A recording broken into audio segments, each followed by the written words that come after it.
Welcome everybody back to Denver Dzogchen podcast. Once again, I'm your host, Damien Abel. I'm here with Joe Wagner, and today we are going to talk about something dovetailing off our last conversation on staying psyched.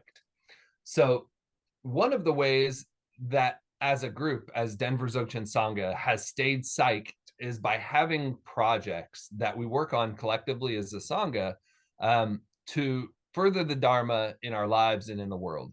And this is often a complaint I hear from people about Buddhists, that we're not engaged enough, that we just go into our caves and we leave the world behind, and that we don't have enough social service or thoughts about the world. And I think that there are a lot of ways, especially in the Vajrayana, that we can benefit the world in really creative and special ways. And so that's what we've focused on as a Sangha, are finding ways to do this. So Joe, I thought we'll start off with one of the big projects that we've done as a Sangha, and that is to build our own dark retreat cabin. Now, dark retreats have become, they were something quite kind of secret and special in Vajrayana, but it's become quite a public phenomenon when you hear about like football players and stuff doing dark retreats, which is a little odd to me. But as having access to complete darkness is not the easiest thing to achieve for anybody who's ever tried to do it in their own home. Having a dark retreat cabin really could change that. So maybe you can tell us a little bit about that project and how it came about. Well, I've myself have been involved in darkness practice for many, many years. I think I first heard about it from Namkhai Norbu Rinpoche, who had some interest, and they do have a few cabins that can be used. I think they're in Conway. And there was no place to do it except those. I think that was the only facility, and so I ended up doing just like you were talking about in a friend's basement bathroom the first time, and I found it incredibly powerful. It's different than a regular retreat in which you more or less have all the regular distractions. You can always go for a walk or write in your journal or just stare out the window. There's nothing to do in complete darkness.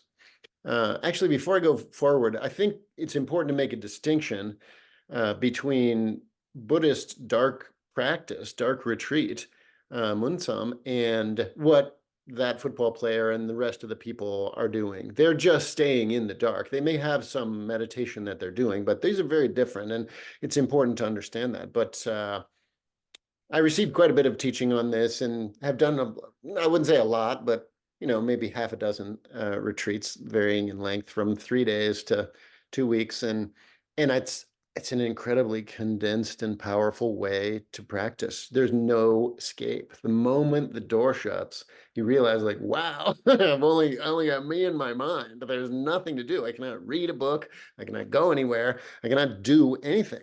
And as a result, you end up really bearing down and making, it seems to me, a very condensed way to do practice.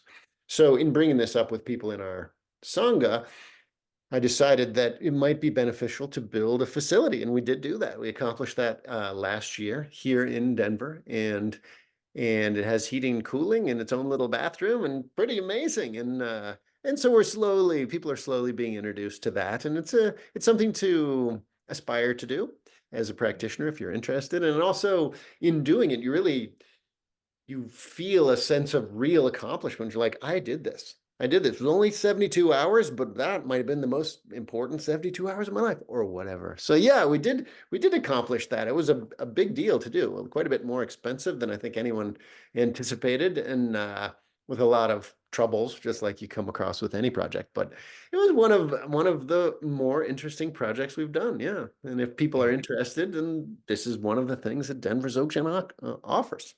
Yeah, I definitely I would encourage people to aspire to do dark retreat. In my experience of it has also incomprehensible, and the things it does for your physiology too. Like I had the best sleep I've ever had in my entire life, like the first day or two of dark retreat, when your body just kind of like resets and finally goes, like no stimulation, no phones, no screens. So that might be a secondary function of this, is that truly unplugging element of from the It's very media. rejuvenatory, that's for Yeah, sure. detoxing from that, all of the artificial lighting and the outside world. Really, really powerful.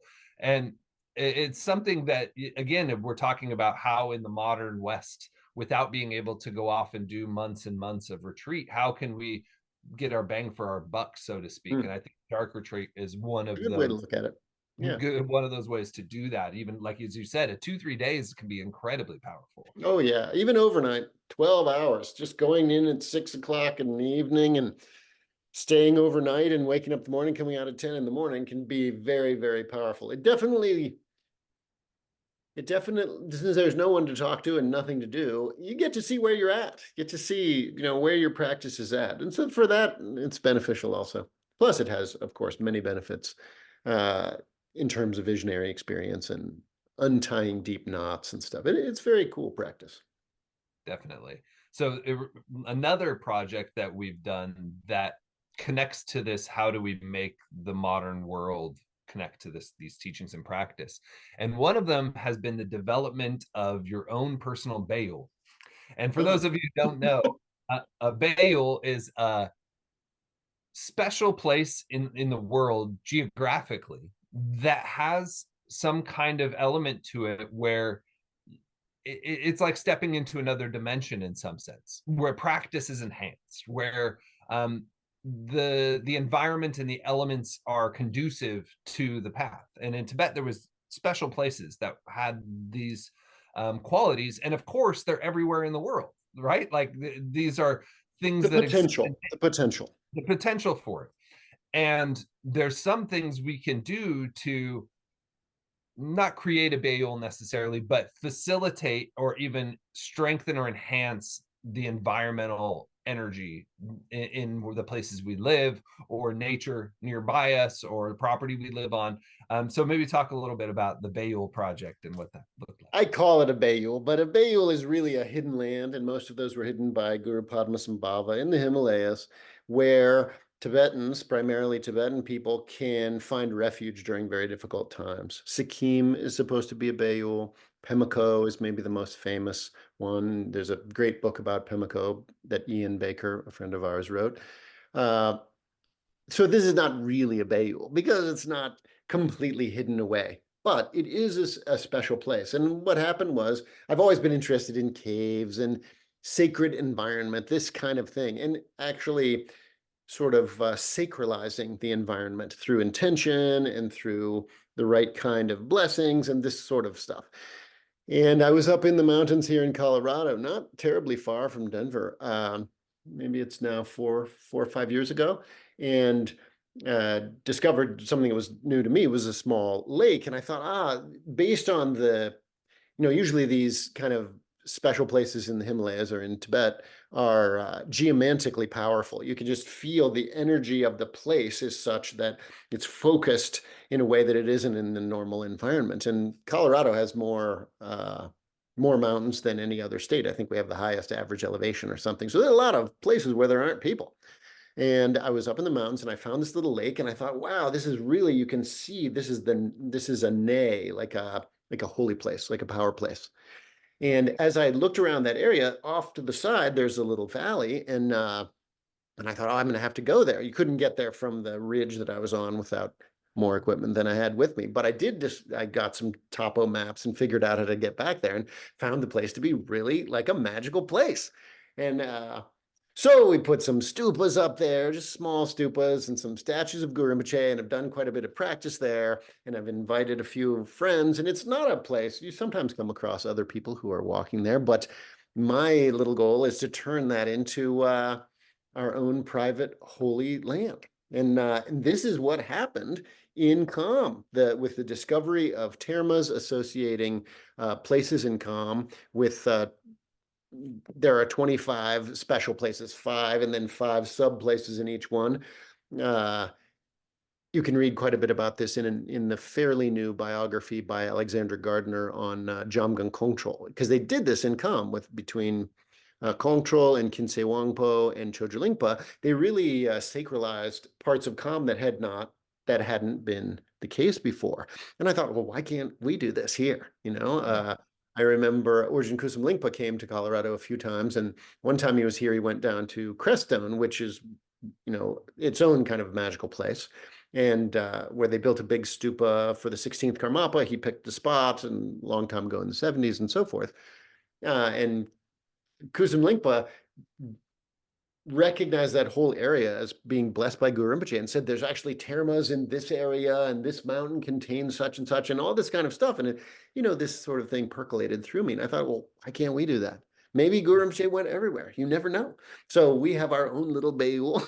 It's not entirely private, but those who go there, who are very few, it's Forest Service land, so it's not a national park, and it's not on the way to anywhere. So you don't see as many people just hiking as you would normally see in Colorado, but it's become really a special place. And now, whether I'm bringing that with me or it's actually up there in some way, I'm going there and bringing other people, and we're meditating and staying overnight and sleeping in the caves and climbing around and doing all kinds of things. And it's become a place that I think about all the time. And right now, blocked by snow, but in another month or so, we should be able to go up there and get this, have a little retreat there over the summer where people can, camp, and we can do practices that we can't do indoors. And this is my sort of idea.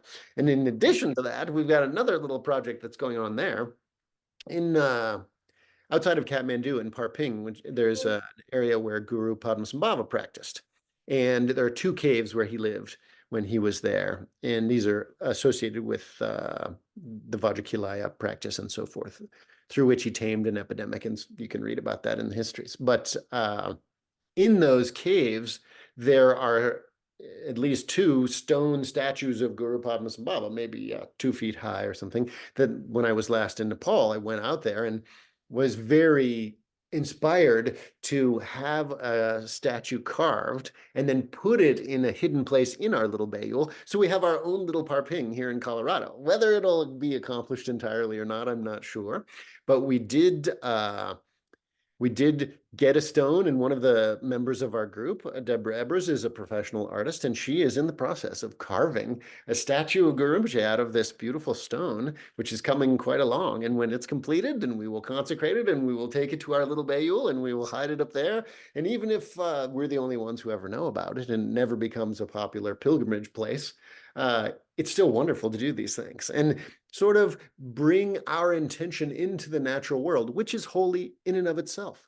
But by, mixing our intention of being the well-being and the development and the eventual freedom of all beings with the natural world, that can be really, really powerful. So this is just one more thing. And as you mentioned before, it makes me really psyched, and it makes other people psyched. And we've got Deborah carving the statue, and people have contributed for the tools that were needed. And eventually we will all get together and carry that thing up there and this sort of stuff. And I think that having little projects like this can be really beneficial.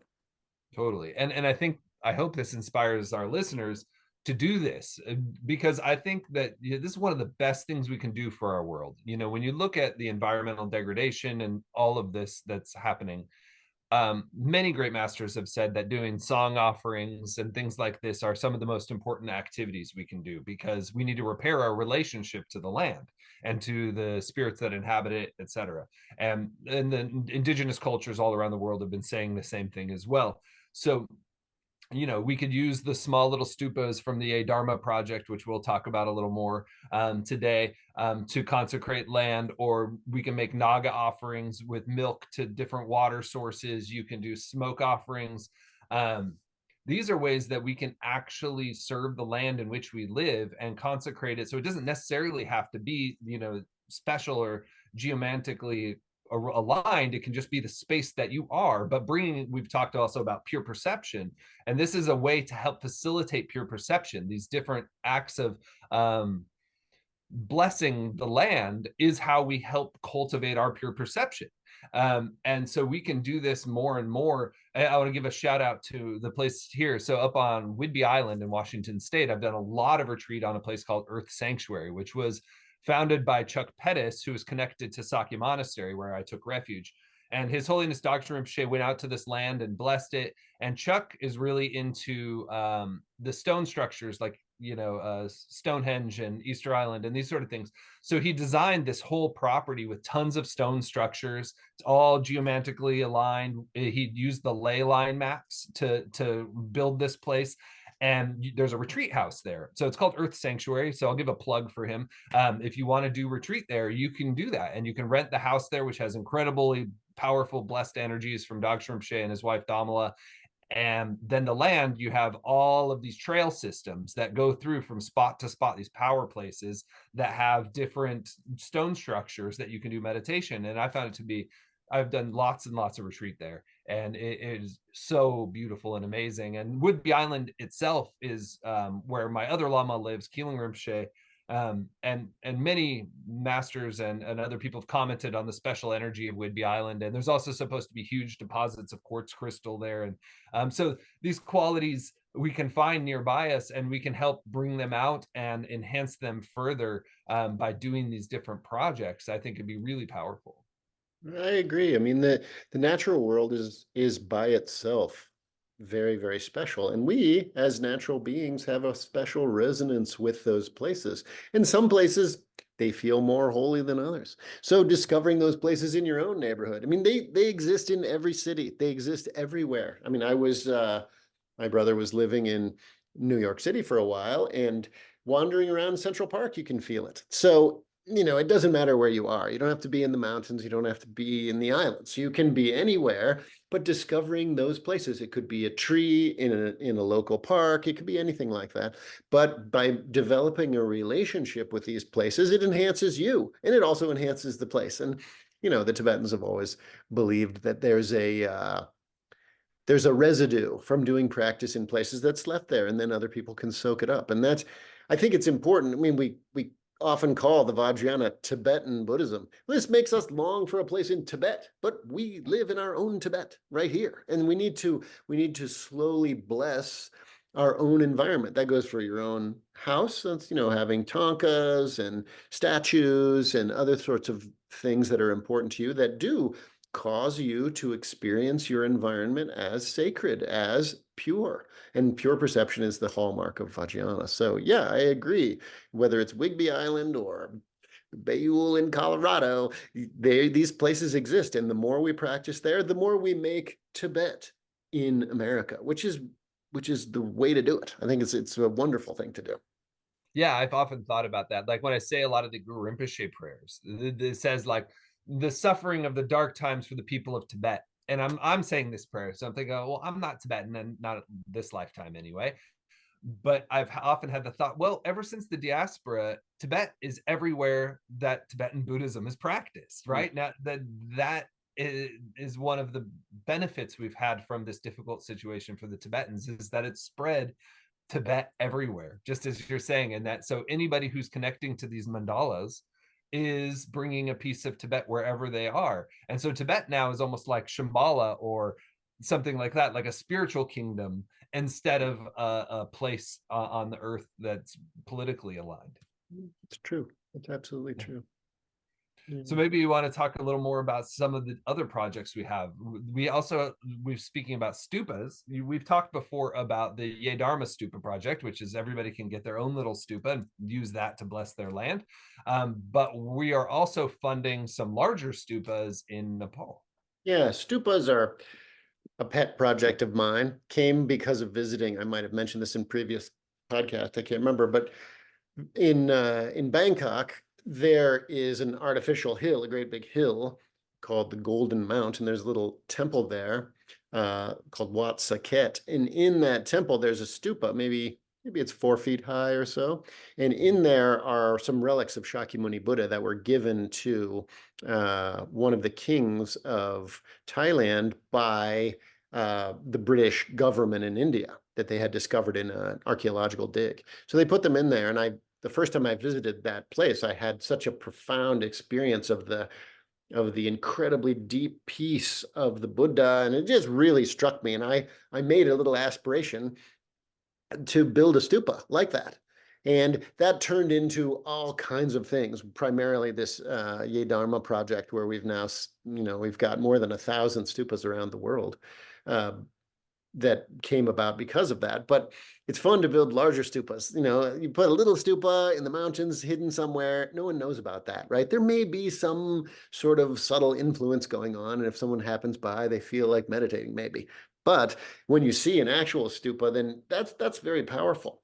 So right now, we have two things going on in that department. One of my teachers in Tibet is in the process of, I think they're just gathering materials right now, but over the summer, they will build a large stupa, which we are contributing to, and hopefully we'll get to visit at some point. But more close to home, so to speak, one of our friends, Dr. Andrea Losiris, is in the process of building a stupa at a burning ground in India near Calcutta. And I met her when I was in Bhutan at a conference a few years ago and was very moved by her deep knowledge and incredible commitment. She's originally a student of the 16th Karmapa and has been involved in the Dharma since the 70s and is building this, it's turning out to be about almost 20 feet high, stupa at this place. And we are directly involved. There's some legal stuff that needs to be done in terms of estate planning in a trust situation, which we're involved in. And I just had a friend of mine, an attorney, look over the paperwork, and we're moving forward on that. And we're contributing money and relics and all sorts of stuff and connecting different people. And that's coming together. And then that will, of course, become a pilgrimage place for our group, where we can go to India, we can visit Bodh Gaya and other holy places, and we can visit the stupa that we were directly involved in. And this, when you contribute, whether it's financially or you roll mantras or whatever, to a project like this, it becomes part of you.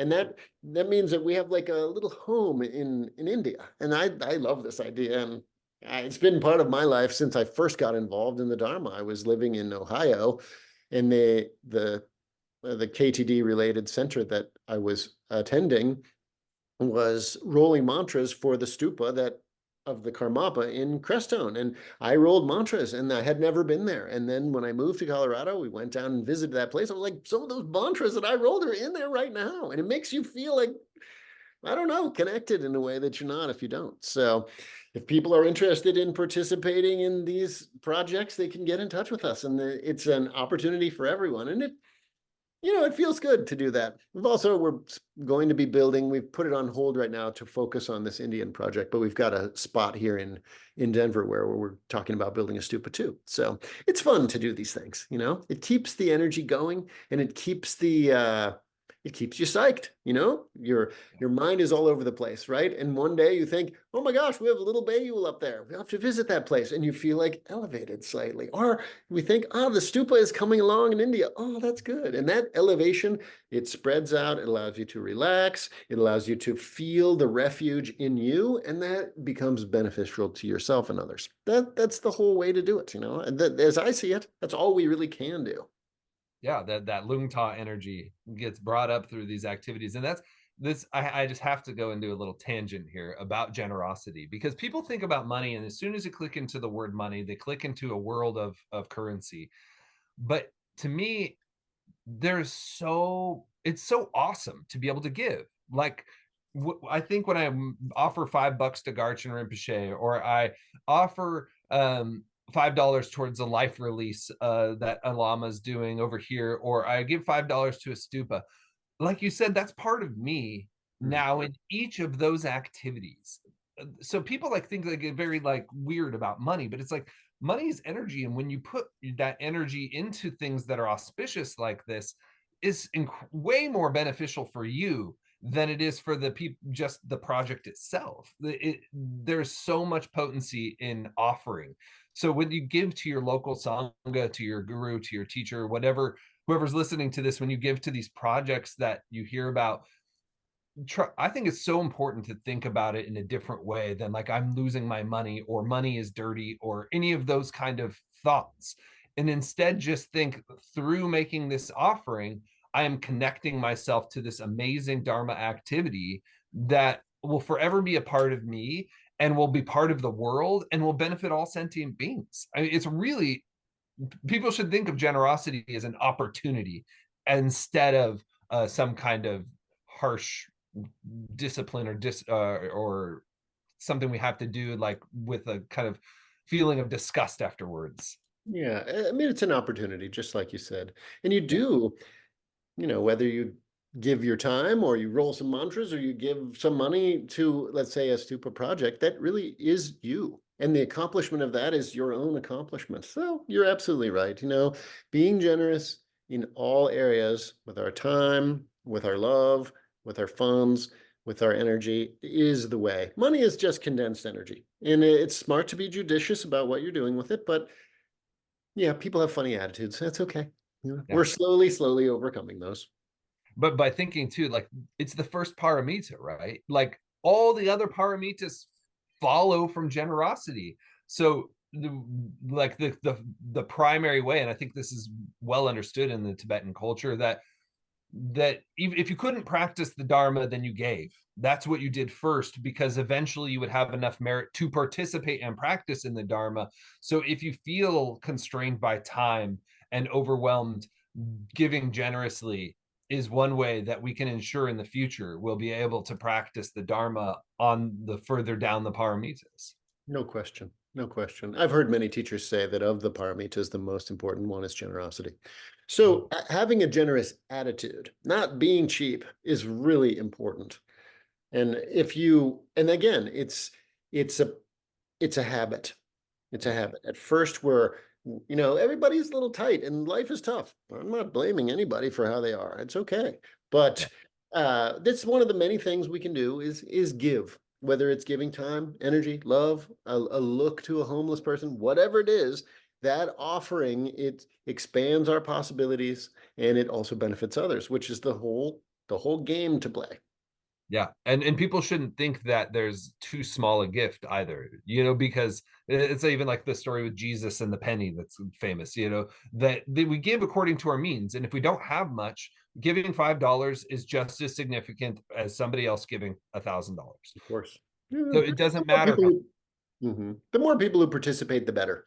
So, Yeah, I mean, if one person gives everything, then, that's great. But it's better if there's a coming together of forces. I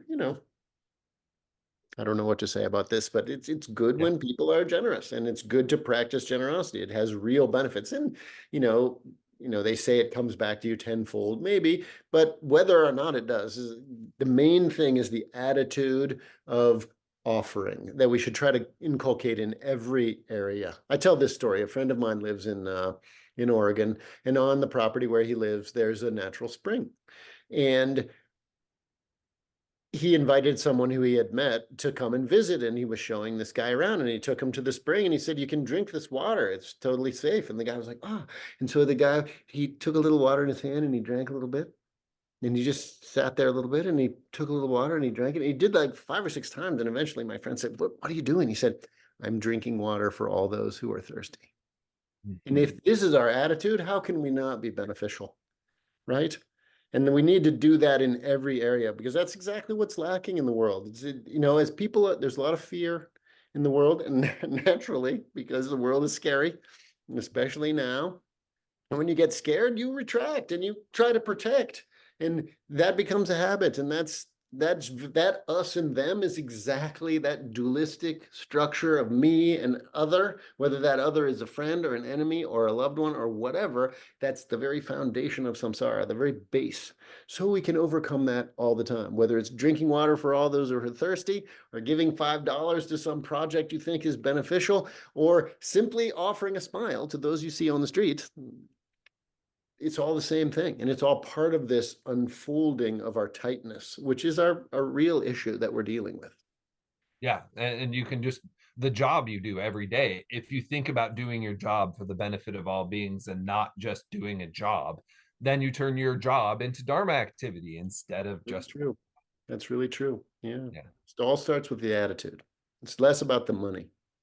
Yeah, that's right. Money's just actually for me, it's a convenient and easy way. I can hop on PayPal and I can throw $5 here and $5 there, and it's such an easy way to practice. Makes So you feel good too, which is yeah, great. You get to feel good. You're like, I worked and I offered some of what I made for working to such and such, and that's beneficial, of course, 100%.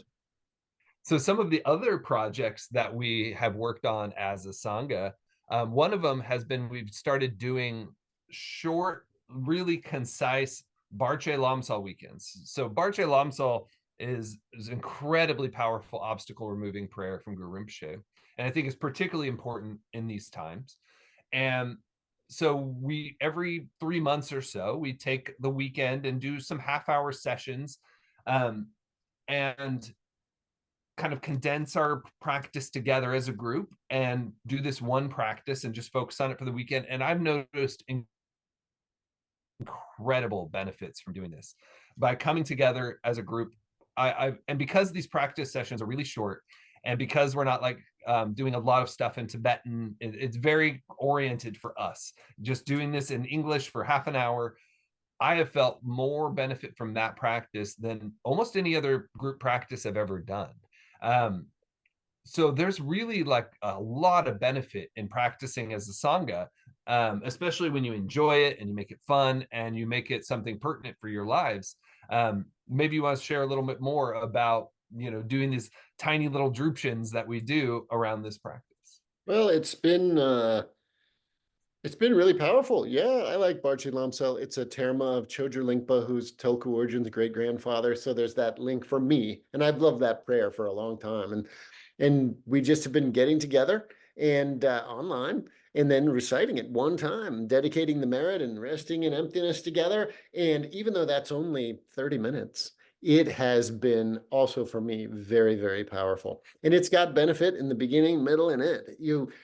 By setting it up, you're sort of thinking about it. Okay, we're going to do it. We usually do it one time Friday night, Saturday morning, Saturday night, Sunday morning, Sunday night, and afterwards we do a short feast. And then we can really dedicate the merit and everybody's together. And, our Sangha is not all that big, and it's not always the same people, even during the weekend. We might have half the people are there at every session, and some of the people are only there for one session, whatever. But as soon as we set it up, people are thinking like, well, I can't make Friday night because I've got this obligation, but I can make Saturday morning. I'm going to be there. So they're already thinking about that. They already have Dharma on their brain, which is good. Then it comes time to do it. You log on, you get to see people who you're making connections with. Everybody gets to say the prayer together. We do it in English to, turn English into a sacred language slowly but surely. And we also are supplicating Guru Rinpoche, who's like the very root of the Dharma in Tibet.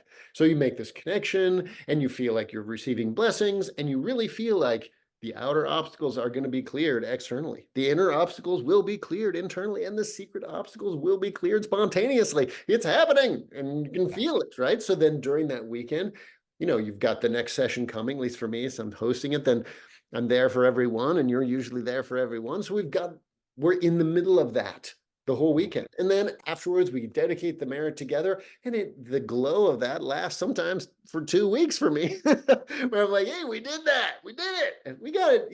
It makes a lot of merit and what is merit? As my friend Eric Drew says, merit is enthusiasm. It manifests in our lives as wanting to practice, being interested in Dharma. So you can check where you're at. If you're not interested in Dharma, then your merit in that category is quite low. So the more involved you are, the more that goes up. And these weekends have been super powerful for that. Yeah, we're going to be doing one, I think, in just a month or so. So it's coming up, and I'm already looking forward to it. And by keeping the practices short, like you said, everybody can participate. It's not endless, and it's also in English, which I'm with Trungpa Rinpoche on that. You've got to do it in the language of the place. Otherwise, what are you already doing? We could all be there, ba, ba, ba, jabba, jabba. There's not a lot of benefit, So I know some people have different view, and everybody's welcome to their view. My view is that the more we do in English, the more we can do. And that makes a lot of sense to me. So yeah, it's been great. It's been really great. And we're doing feasts on the 10th and the 25th, and we're meeting every Tuesday, and we've got a Ngondro group, a lot of stuff going on. And that stuff, it's in the same way that you think I have a link with the stupa in Crestone, even though there's a distance, there's something kind of connecting. In the same way, we've got something going on Tuesday, and hey, we're going to have something going on next Thursday. There's a link between those days, which causes a flow of your life to be more enhanced by Dharma, which is what we're really trying to do. Yeah, and that's why I wanted to talk about these projects. It's not just to like, hey, look what we're doing, but to give people a feeling of a way that you can approach the Dharma where you can stay psyched and you can keep the flow going while you're going to your job and while you're doing all these other things by punctuating your life with these projects. We're able to really create the feeling of Sangha that permeates my life. And that is like so valuable and so rare. And so finally, the project that we're going to start this next Tuesday is we're going to start talking about is doing this candy blessing. We're going to take a whole bunch of wrapped candy and we're going to do blessing mantras over it, do our own little kind of accumulation of mantras, and then use that candy and give that to homeless people. This is a way of spreading blessings and generosity that we can creatively participate in without a lot of cost and without causing harm. And so, yeah, maybe you want to say something else about this project. Well, I'm a believer in sacred, imbibing sacredness. You know, the Tibetans love their pills and their rilbu and stuff, and I love that stuff too. So we came up with this little idea that, you know, at Costco or Sam's Club, you can buy huge containers of wrapped candy that will survive the hot summer. And blessing that together is good for us. You learn how to imbue objects with your intentionality, which is important as Dharma practitioners generally. And then, you know, I mean, I live in Denver, you live in Seattle. There's a homeless crisis in the United States, and it is something that as a country, we should be ashamed that we are ignoring this. It is probably the greatest social crisis we have going on, and it's yucky. I'm not in a position to give $20 bills to everyone, and I don't know how beneficial that is. I'm not sure. I'm not saying it isn't. I don't know. But who doesn't like Starburst or whatever? So you buy a giant container of candy. It costs $10. You have to do the practice of, blessing these candies and making aspiration prayers that the people who touch them, their lives will get better, that they will recognize their true nature, that they will come in contact with a spiritual path that will suit them, this kind of thing. And then you feel very good about giving them out. And who isn't happy about that kind of thing? So it's an idea. We're trying this. The main thing I think that you can, as a takeaway for people in their own towns, is that you might as well try. We thought this up, and now we're going to do it. We're starting on Tuesday, and I'm going to have that thing in my car, and wherever I stop, I'm going to be, now instead of looking away and being like, oh, I don't want to face that, I'm going to be looking for people to give these away to. And that is a change for me. You know, it's changing my perspective, and I'm really psyched about it. This is the kind of stuff we do. And by doing it together, of course, if you're individual, you're in your own town doing things yourself, of course you can do this, and the benefit is still there. But it's very nice to think that you're thinking about this, I'm thinking about this, other people are thinking about this. And then, of course, we're going to be in touch with each other. How's it going? You know, what kind of response are you getting? You know, this kind of thing. And then we can adjust our plans. And who knows, maybe there is some real benefit. Yeah, and it's just like blowing mantras on spiders before you put them outside of your house, right? Of course, no one should kill anything, right? I like spiders. I see them in the house if they're in a position they need to be moved. What do I say? I say, hey, guy, Om Mani Padme Hum. That spider, it hears Om Mani Padme Hum. Maybe that's the only connection it'll ever have. Who knows? We don't know. I don't have the psychic powers that Buddhas do, where they can see that being's karma, but we can be sure that it's good to hear Om Mani Padme Hum. If it's good for humans, it's got to be good for spiders and so forth. And it's just the same kind of thing. Little drip, little drip, little drip into as many lives as we can. Totally. It reminds me a lot of Damala at Sakya Monastery said that when we have like the children's Dharma school, she said it's important that every kid gets a piece of candy every time they come to the monastery, because of creating that positive link, right? Like I'm assuming that's what she's thinking. That so they associate the monastery with this happy feeling, with this I get candy when I go there, and so maybe there's a little bit of that with this building this association and karmic link. It's another way to expand our pure perception, right? We do the best we can. Yeah. Well, thank you so much again, Joe. Thank you, everybody Super fun. Super watches fun. or listens to this podcast. As always, know that we're on lots of platforms. We're on this YouTube, we're on Spotify. So wherever you're listening to us, there are also on other ways you can participate. If you're interested in our group, go to denverzogchen.com If you're interested in the tantric substances, go to Future Alchemy. And if you're interested in Tibetan medicine, go to City Energetics.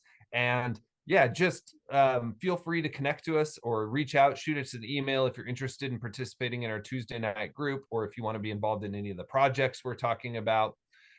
Otherwise, I hope this inspires you to do your own projects, to find your own way to make your life pure and special and connected to the Dharma. And I hope that this show brings some benefit to anyone. And please like, subscribe, all those things if you enjoy it, because that'll help this reach more people. And thank you very much. Thank you, Damien. Be well, everyone. Peace.